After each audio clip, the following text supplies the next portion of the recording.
through kind of a long process of life, ended up getting kind of serious about carving, and in particular, canoes are my interest.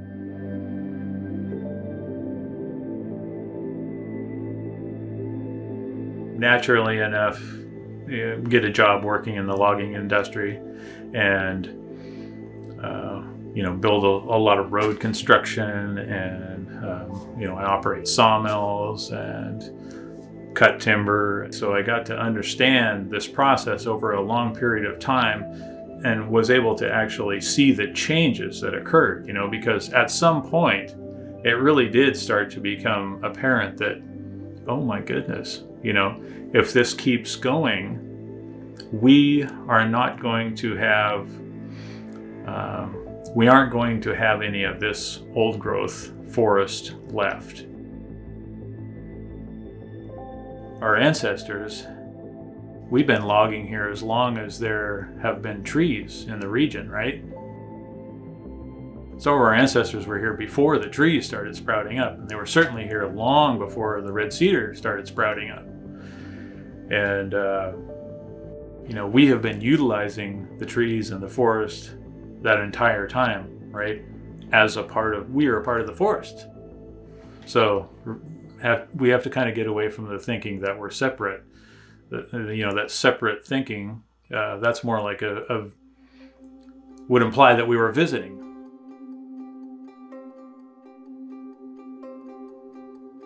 We want, people to have the same connection with the forest, with the ocean, with the land.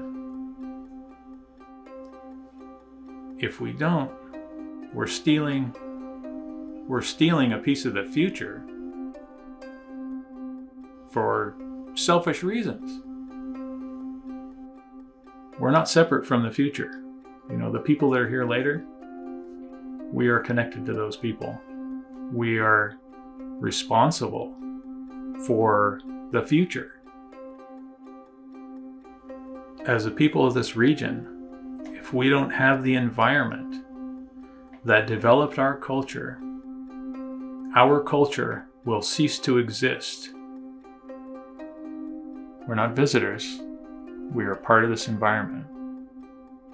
We are a piece of it. It all goes together.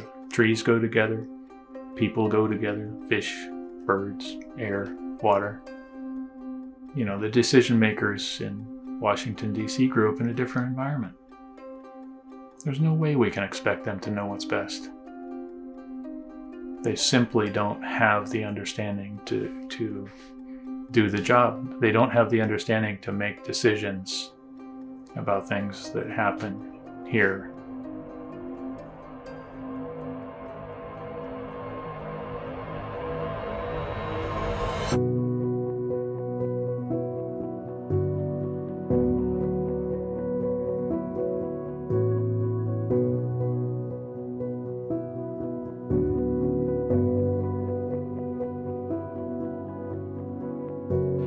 Tongass hinudikyaang, ketskadlas di au ijing, haikanik di nanu ijing, halans di taulung.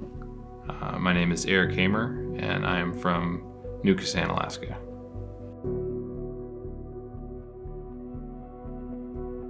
It's kind of the basis of our culture as Haida people. Everything is reliant on either the trees within the old growth or the ecosystem that the old growth provides for everything else, straight down to the air that we're breathing. So, really, what isn't the importance of the old growth when you start to think about it? We should be able to say that's enough. You're our guests. You can't just keep demanding food. We have fed you. That's enough. It's time to leave. And that's our right as the owners who have never ceded the land or the trees or the fish or the water that we exist in and exist with. If you don't like the rules, get out of our house. I don't know what to tell you.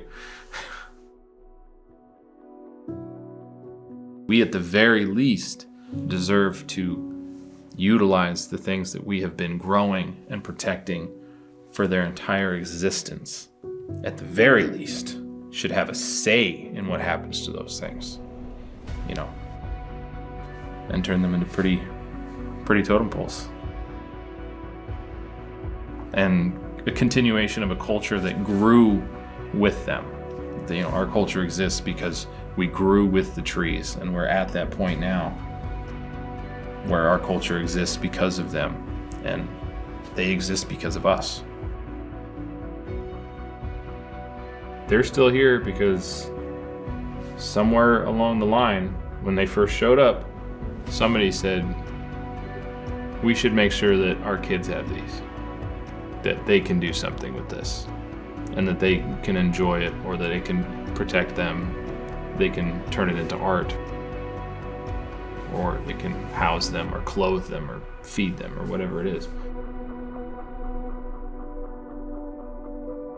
Our ecosystems are so important to our climate and our environment and our culture.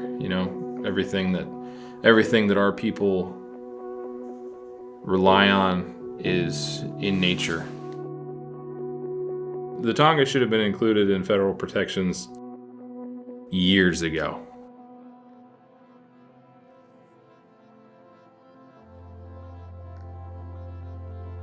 For me, as a Tlingit, we have a spiritual relationship to the environment.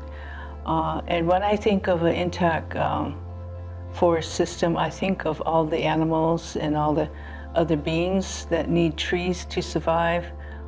The squirrels and the birds and all living things that live in a forest system need the protection and the nutrients of the trees to survive. It was a Tlingit protocol that we didn't disturb the trees during the summertime when the birds needed the nest and the squirrels and needed the food. And we didn't really cut down trees until the wintertime. And we believe that the luck was only gained when you cut a tree all the way to the very tip of the tree, and that's when you got the good luck. And so we depended on the forest, the trees, and everything for our houses, for the fire, for clothing, for traditional arts, and we also used it for traditional armor. We needed a healthy forest to sustain our lives as Tlingit people in Southeast Alaska. We use it for traditional canoe making in our totem poles.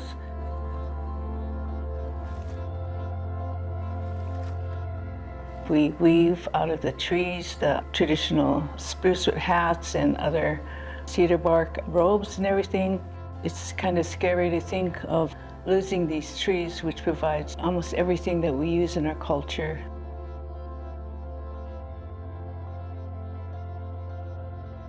It has a deep cultural meaning to us as Tlingit people.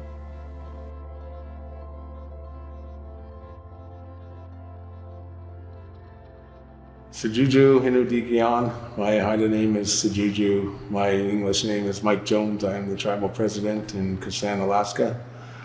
I am Yuklanis, two-fin killer whale. The importance to me is the cultural aspect of it. It's the old growth cedar. It's at the center of our building with our clan houses, our totem poles, our canoes. Without our culture, we don't have much of a foundation underneath of that. Everything comes back to our culture and the importance of having this old growth. It goes to the health of our people as tribal people, as our food supplies and our culture and the old growth trees that are around here, and there's not very much of it left, and we need to be thinking generations into the future.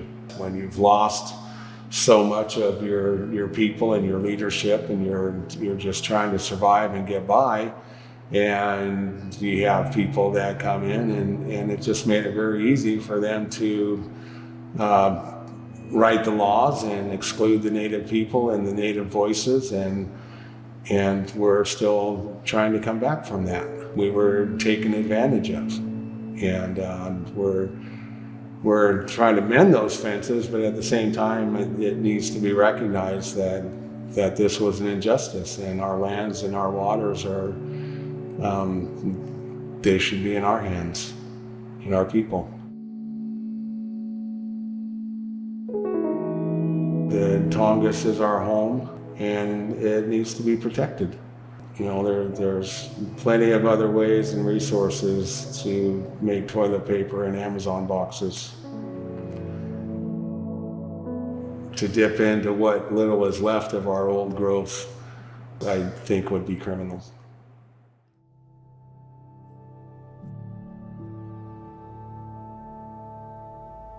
Frank Nix. I'm a Haida individual. My family's originally from Heidelberg, but I live in Kassan, Alaska. I work for the tribal organization as the cultural foods manager, whether it's processing, preservation, and preparation, to provide for the members of the community to make sure that they're able to get their hands on and their bellies full of traditional foods, the things that their bodies are designed to be consuming. I'd say that, Tongass old growth is important to me because of my passion for indigenous foods and cultural harvests and stuff like that. The old growth is absolutely crucial for the health of harvests and the viability of the harvests that we partake in. Better communicating with people who are living in these areas and harvesting in these areas so that we can keep ecosystems that support better populations of harvestable foods intact. I think it's absolutely crucial to continue to protect this environment and this type of an ecosystem for our kids and our kids' kids and continuing generations. So yes, it's absolutely crucial to the continuation of culture and the ability to feel that palpable energy, that feeling of living and existing where your ancestors have been and still are, is worth protecting. Absolutely.